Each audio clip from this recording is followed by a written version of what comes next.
प्रिय श्रोतागण नमस्कार। स्वागत है आप सबका कहानी कला में।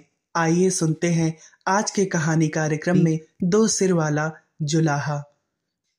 एक बार मंथरक नाम के जुलाहे के सब उपकरण जो कपड़ा बुनने के काम आते थे टूट गए। उपकरणों को फिर बनाने के लिए लकड़ी की जरूरत थी।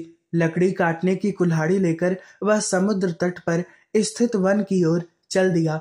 समुद्र के किनारे पहुंचकर उसने एक वृक्ष देखा और सोचा कि इसकी लकड़ी से उसके सब उपकरण बन जाएंगे। यह सोचकर वृक्ष के तने में वह कुल्हाड़ी मारने को ही था कि वृक्ष की शाखा पर बैठे हुए एक देव ने उसे कहा, मैं इस वृक्ष पर आनंद से रहता हूँ और समुद्र की शीतल हवा का आनंद लेता हूँ। तुम्हें इस वृक्ष को काटना उचित नहीं। दूसरे के सुख को छीनने वाला कभी सुखी नहीं होता।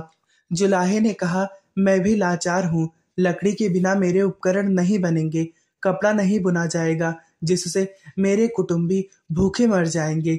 इसलिए अच्छा यही है कि तुम किसी और वृक्ष का आश्रय लो। मैं इस वृक्ष की शाखाएं काटने को विवश हूँ। देव ने कहा, मंथरक, मैं तुम्हारे उत्तर से प्रसन्न हूँ। तुम कोई भी एक वर मांग लो, मैं उसे पूरा करूंगा। केवल इस वृक्ष को मत काटो। मंथरक बोला, यदि यही बात है तो मुझे कुछ देर का अवकाश दो। मैं अभी घर जाकर अपनी पत्नी से और मित्र से सलाह लेकर तुमसे वर मांगूंगा। देव ने कहा, मैं तुम्हारी प्रतीक्षा करूंगा। गांव में पहुंचने के बाद मंथरक की भेंट अपने एक मित्र नाई से हो गई। उसने उससे पूछा, मित्र, एक देव मुझे वरदान दे रहा है। मैं तुझसे पूछने आया हूँ कि कौन सा वरदान मांगा जाए। नाई ने कहा, यदि ऐसा ही है तो राज्य मांग ले। मैं तेरा मंत्री बन जाऊंगा और हम सुख से रहेंगे।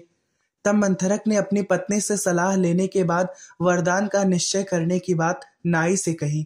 नाई ने स्त्रियों के साथ ऐसी मंत्रणा करना नीति विरुद्ध बतलाया। उसने सम्मति दी कि स्त्रियां प्रायः स्वार्थपरायणा होती हैं। अपने सुख साधन के अतिरिक्त उन्हें कुछ भी सूझ नहीं सकता। अपने पुत्र को भी जब वह प्यार करती हैं तो भविष्य में उसके द्वारा सुख की कामनाओं से ही करती हैं। मंथरक ने फिर भी पत्नी से सलाह किए बिना कुछ भी न करने का विचार प्रकट किया। घर पहुंचकर वह पत्नी से बोला, आज मुझे एक देव मिला है। वह एक वरदान देने को उद्यत है। नाई की सलाह है कि राज्य मांग लिया जाए। तू बता कि कौन सी चीज मांगी जाए। पत्नी ने उत्तर दिया, राज्य शासन का काम बहुत कष्टप्रद है। संधि विग्रह आदि से ही राजा को अवकाश नहीं मिलता। राजमुकुट प्रायः कांटों का ताज होता है। ऐसे राज्य से क्या अभिप्राय जो सुख ही ना दे। मंथरक ने कहा, प्रिय, तुम्हारी बात सच है। राजा राम को और राजा नल को भी राज्य प्राप्ति के बाद कोई सुख नहीं मिला था। हमें भी कैसे मिल सकता है। किंतु प्रश्न यह है कि राज्य ना मांगा जाए तो क्या मांगा जाए।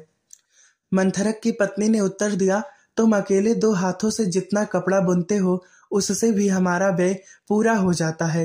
यदि तुम्हारे हाथ 2 की जगह 4 हो और सिर भी 1 की जगह 2 हो तो कितना अच्छा हो। तब हमारे पास आज की अपेक्षा दुगना कपड़ा हो जाएगा। इससे समाज में हमारा मान बढ़ेगा। मंथरक को पत्नी की बात जच गई। समुद्र तट पर जाकर वह देव से बोला, यदि आप वर देना ही चाहते हैं तो यह वर दो कि मैं 4 हाथ और 2 सिर वाला हो जाऊं। मंथरक के कहने के साथ ही उसका मनोरथ पूरा हो गया। उसके 2 सिर और 4 हाथ हो गए। किंतु इस बदली हालत में जब वह गांव में आया तो लोगों ने उसे राक्षस समझ लिया और राक्षस राक्षस कहकर सब उस पर टूट पड़े। तो यहाँ आपने सुना पंचतंत्र की एक कहानी, 2 सिर वाला जुलाहा। इसी तरीके से पंचतंत्र की कहानियां, शिक्षाप्रद कहानियां, नैतिक कहानियां, प्रेरणादायक कहानियां और हिंदी साहित्यकारों की कहानियां तथा हिंदी की बहुचर्चित कहानियां सुनने के लिए आप जुड़िए हमारे चैनल कहानी कला के साथ। इतने समय तक हमारे साथ बने रहने के लिए आप सभी लोगों का बहुत बहुत धन्यवाद। मिलते हैं अगली किसी कहानी में।